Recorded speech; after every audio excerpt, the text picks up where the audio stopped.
Os genes eucariotos são descontínuos, compostos por blocos de sequências codificantes, que são os exons, e blocos de sequências não codificantes, que são os introns. Os genes bacterianos não possuem introns.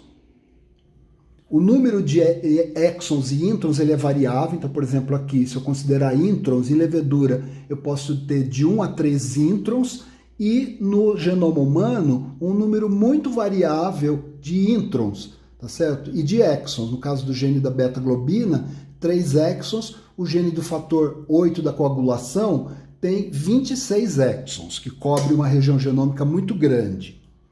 Bom, historicamente, os pesquisadores que determinaram, né, o mecanismo do splicing foram agraciados com o prêmio Nobel, tá? Porque eles trouxeram uma contribuição muito importante para o entendimento dos genomas. E olha que interessante, pessoal, a gente tem aqui, por exemplo, o gene de hidrofolato redutase humano. Então, o gene como um todo tem 31 mil pares de base, tá certo? Sendo que a grande maior parte desse gene é composto por sequências intrônicas que não codificam. Apenas 6% do gene corresponde aos 6 exons que codificam a proteína. No caso da proteína da distrofina, que está relacionada a uma doença, né, distrofia muscular, é um gene que ele tem 2,4 milhões de nucleotídeos, sendo que o RNA maduro tem 11.055 nucleotídeos, correspondendo então a 0,5% do número total de bases do gene, incluindo então introns e exons. E como que a célula distingue exons e introns para poder fazer a remoção correta dessas sequências intrônicas?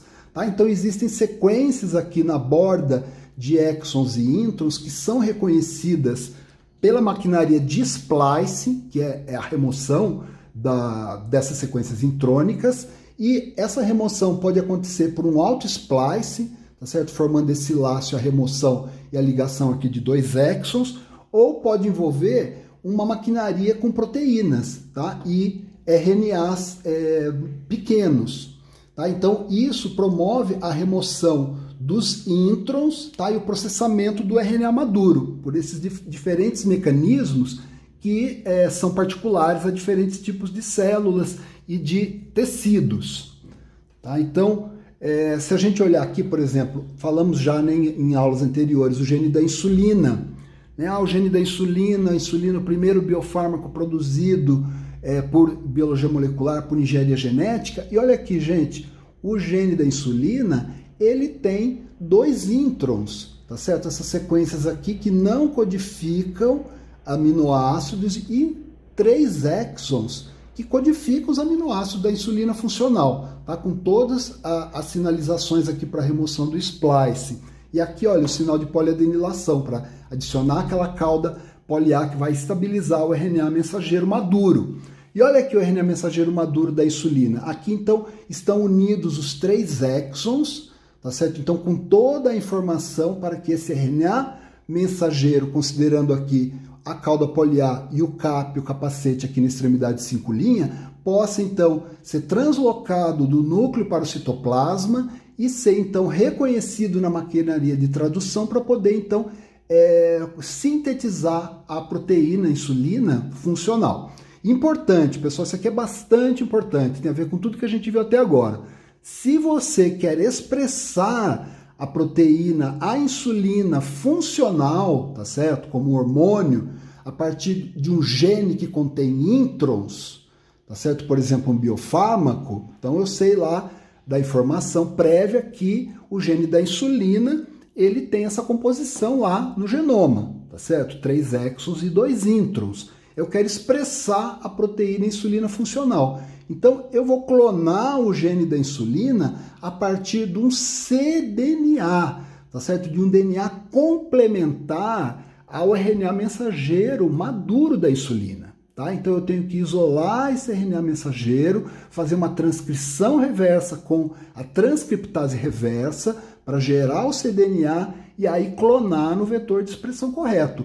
Não vou fazer isso, gente, a partir do DNA genômico, porque se eu fizer a clonagem do gene a partir do DNA genômico e for expressar isso, o que vai acontecer? Vai gerar uma proteína não funcional, porque essas regiões aqui intrônicas vão ser lidas como aminoácidos que não querem dizer nada para a função da proteína insulina. Tá? Então, importantíssimo, repetindo, se você quer expressar a proteína recombinante funcional a partir de um gene que contém introns lá no genoma, tá? Então você tem que clonar o gene a partir de um cDNA, não a partir do DNA genômico. Isso é muito importante.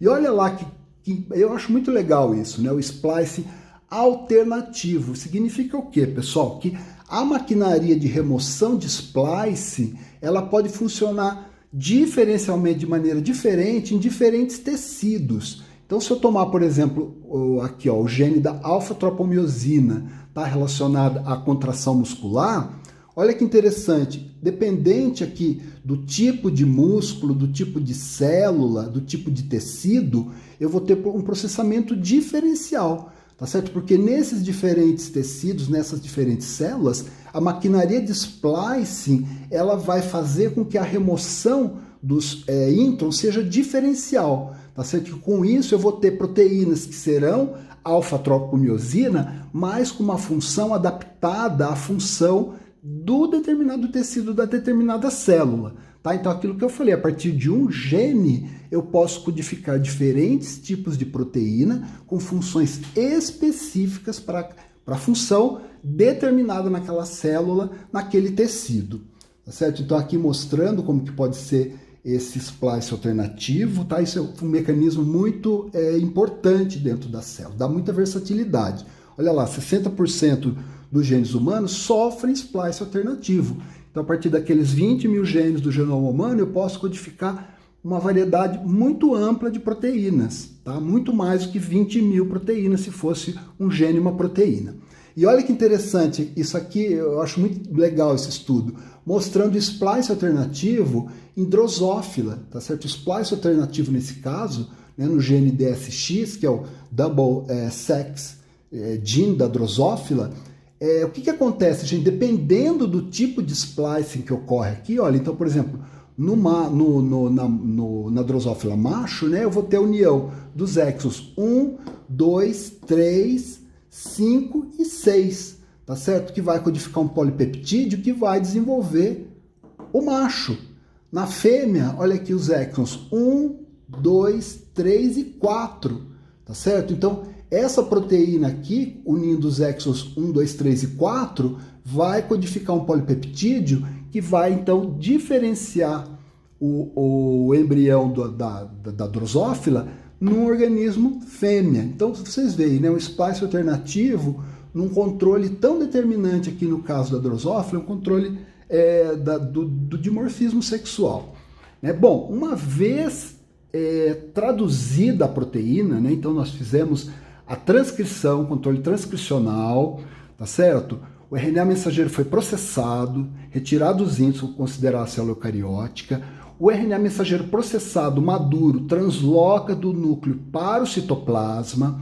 Ele vai ser traduzido no ribossomo num polipeptídeo e numa proteína, tá certo? Só que muitas proteínas, né, após essa síntese no ribossomo, elas permanecem de forma inativa, tá? É um nível de controle da expressão também que a célula pode admitir, tá? Então, para ser ativada, ela pode sofrer essas modificações pós-tradução, tá? Por exemplo, a fosforilação, vocês já viram bastante na bioquímica, né? Controles rápidos de atividade enzimática que são modulados por fosforilação da proteína que já está pronta.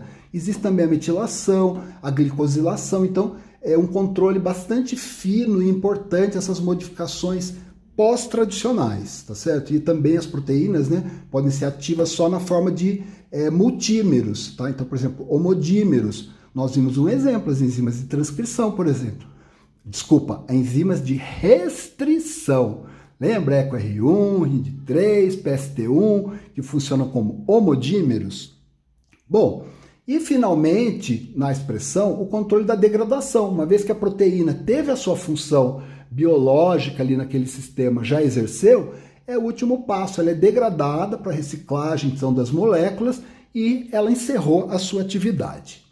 Tá? Então, pela descoberta da degradação, né, que é mediada por ubiquitina, né, que vai sinalizar para a célula que essa proteína tem que ser degradada, eles ganharam o Prêmio Nobel de Química em 2004.